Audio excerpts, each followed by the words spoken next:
Touchdown, Hornets! On a pass to Mayfield.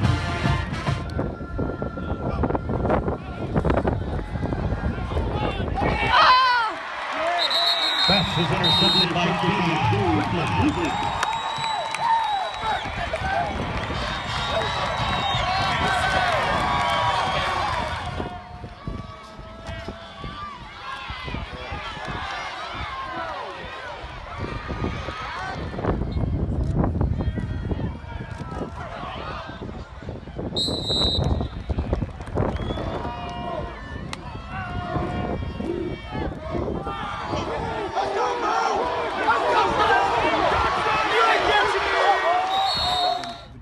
For this last 10 minutes? I mean, we had like some good plays coming in because we knew we'd get the ball back, but I mean, it just didn't work out in our favor. I mean, that's just how it happens sometimes. You know, how much did not having Braxton, just having Taquan, how much did that kind of have to change things up in the last minute? I mean, Smooch did a great job. I mean, just coming in and just getting some plays and just trying to execute an offense in the middle of the game. I mean, it's hard to do for any quarterback, but I mean, he did a great job. Offensively, what did you feel like the biggest struggle was yesterday? That first drive, you put it down in the end zone, and after that, it just looked like that something just wasn't clicking. What did you feel like the big difference was in last night? I mean, they kept us off the field a lot. I mean, like they wanted to, but they came out in some different stuff that we've seen that they use against other teams, against us. So it took us a second to adjust, and I guess we just got to keep getting better and working harder. Defense, couple picks, but it looked like a little difficulty stopping their run. Yeah, we knew they were going to come in and run the ball, and they came out and showed some things that we hadn't seen, and we didn't do a very good job of adjusting and executing. Simple as that. So what were they doing that you really hadn't seen? Just a variation. I mean, same basic things, just a variation of how we read it, kind of mess with our reads. And yeah, that's about it. So it was just difficult to make the adjustments then? Well, a combination of that and executing, making plays. Anyone watching the game could say that, I think. So what about tackling? Rate the tackling out there. Haven't seen the film. Based on how many yards they had, not great. Still time to regroup. Plenty of season left, though, huh? It's my senior year. That's all I can do is go back to work tomorrow and get ready for Hayes. Well, it looked like one of their first drives of the ball game. You got a pick in the end zone. Tell us about that play. I was just trusting what my coaches teach me to do, and I trusted they put me in a position to make plays, and I just made the play. All right, thanks for your time. Good luck next week, Gabe. Thank you. Obviously, tough loss. Your overall thoughts on the game against Pitt State? Well, we put ourselves in a tough situation yesterday. Not having some opportunities there. I'll speak offensively first. Having some opportunities where we got inside the red zone or got the ball past the 50. I remember, I think it was in the third quarter, we just got a critical first down inside their territory. There was a holding call that was called on us and moved us back. Those things would put us in a second 22. Those things are hard to overcome. I felt like that, we missed a few opportunities to make some plays. We were close, but just didn't get it done. They held the ball from us there, especially in the first half. But at the same time, I felt like offensively we were moving the football. We just weren't taking advantage of our opportunities when we got close to the goal line, and weren't able to capitalize. Well, it looked like a couple times in the third quarter you had a couple of scores Braxton just missed at your receivers. Yeah, that's kind of what I was referring to, is we had some opportunities there to make some plays, and we just didn't get it done. Receiver jumps a little earlier, Braxton makes a better throw, all those things just. And that's one of the things that we've kind of struggled with this year. We have a lot of talented players out there at receiver, and we've made plays a lot of times and made big plays here at Welch Stadium. We just we didn't come up with any yesterday when we had the opportunity. And like I said, it's not all definitely on them. I know Braxton could make better throws there too, to where we don't have to make a great play. Let's talk about Braxton. How is he? He was out. He didn't come back. He took quite a shot when he fumbled yesterday. Yeah, he took quite a lot of shots yesterday. I mean, I think it started there in the first quarter. You know, he says that he was okay after the first shot, the targeting call that they had where their player got ejected. You know, I thought after that he was affected a little bit, but he said he was fine. But you're right, the fumble on the play that he had the fumble, he took a shot right underneath the chin with the top part of the defender's helmet, and you know he was a little shook after that, and he kind of had a little blackout, and then once we got him in, you know, just he wasn't passing the concussion symptoms. You know, it wasn't a bad, you know, the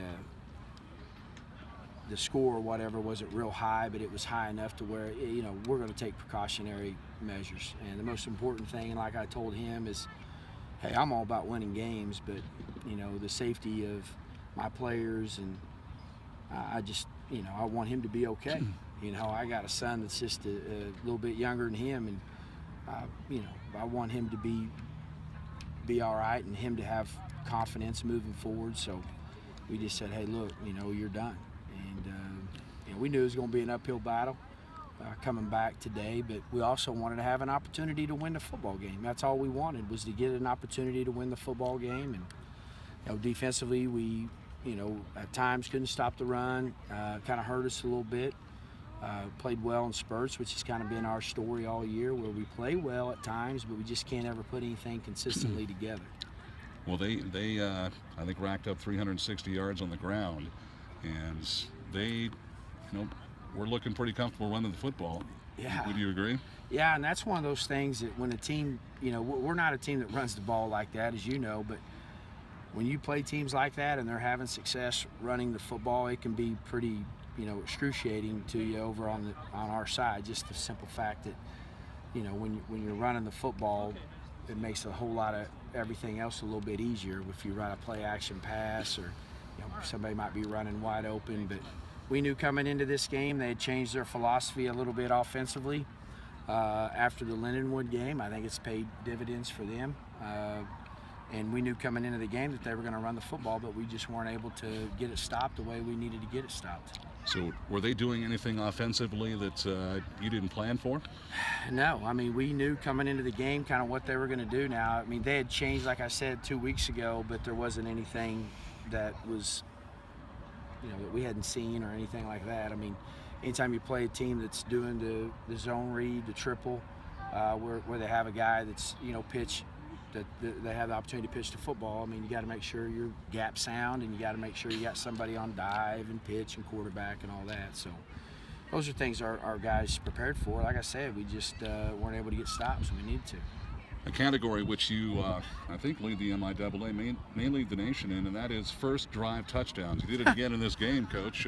Take the ball, you drive it down the field, and made it look easy. Yeah, you know, and I'll be honest with you, you know, we worked that every week, kind of as a script. Our players feel really comfortable with it. I kind of going into this game, I was a little nervous about the script. I didn't know if I felt as good about it as I have some of the others. And then we go on a 13-play, 75-yard drive to start the game. So I think we're in good shape offensively, feeling a little bit comfortable. And then, you know, that's it really for the first half. We move it a little bit here and there, and just never were able to get into a rhythm. Well, you outrushed. You had more rushing yards than passing yards in this football game, and that didn't happen to this team often. No, but at the end of the day, too, you got to take what they give you, and that's kind of what we base our offense on. We definitely want to be 50-50, and, you know, they knew what we were going to do offensively as far as spreading people out and trying to throw, you know, quick game and trying to tempo, and you know, they're playing a three-man front. Somebody's going to play a three-man front. We got to be able to run the football. The thing about it is, that's easier to be done when you're playing, you know, with the score in your favor. You know, when you're down, and all of a sudden, you know, you got to run the football. I mean, that's a kind of a double-edged sword, because when you're running it, it's taking time off the clock. Well, I know you're not a meteorologist, nor am I. But, no. You know, the delays that happened last night, you're trying to find a window to come back. What were some of the conversations like on what was going to happen to the football game? Was there any consideration of just ending the game? I know that's probably what you would never have happen, but Yeah, that never was brought up to me. Maybe that was because I did state the fact that, look, somebody's going to have to tell me that the game is done, because I'm not going to do it. I mean, we're going to keep swinging our sword to the very end. And so conversations we had, we just, we would have a meeting and we would look at the radar. Everybody was being a weatherman except myself, and Coach Beck too. He wasn't really being a weatherman. It was, hey, we're going to meet back at this time, see where we're at. And, we kept setting everything about an hour in advance. And then it got to the point where, you're getting at 11 o'clock and you start thinking about, well, your guys have been sitting around now for 6 hours. What's their status of going out and playing in the rain? It was raining, and then you start worrying about the safety of the kids. So, then it was decided at 11:15 if there was still lightning going on, that we would just play today. And that's, and we wouldn't have been able to, if we'd have tried to go to midnight, we wouldn't have been able to play the way it ended up. So 4-4 now, but you've got some experience, some leaders on this football team, and you can still affect how this whole thing's going to turn out. Well, I mean, the thing about it is it's college football. You go compete. It's about competing. It's about, that's why you play the game, and you play the game to win the game. And I told the team, we're setting at 4-4 right now. Hey, that's not where we wanted to be at this point, but that's where we are. We got to deal with it. I addressed the seniors, I addressed the captains, and the one thing about this team, I've been very proud of them. All the things that have happened to us, we've had a lot of weird endings to games, a lot of tough losses, and these guys have always came back every week at the beginning of the week, and they put their pads on and they go to work, and I'm proud of them for that. And I told them that, hey, we keep working hard, do the things that we're supposed to do, and something good's going to happen to this football team. I know that. I mean, these guys, they invest a lot of time, and they do what's asked of them. And we make mistakes during the games, and we get upset with them. But, we got to stick together, and I have confidence that we will, again, because of the group we have. And I challenge the seniors about just, being lead. We're going to have to really stand up and be leaders right now. I mean, everybody thinks they might have the answers, but there's no answers out there. It's just us, playing better and making plays and figuring out a way to go win a game. Well, Coach, as always, thanks for your time. Yeah, good you luck bet, this week. guys. Hey, and I want to thank the fans that showed up today, and I thought all the administration did a great job with how we handled everything. Our band being here was awesome. Cheerleaders, I appreciate them coming. Having back-to-back days like a doubleheader in baseball. So usually you don't have that in football. So.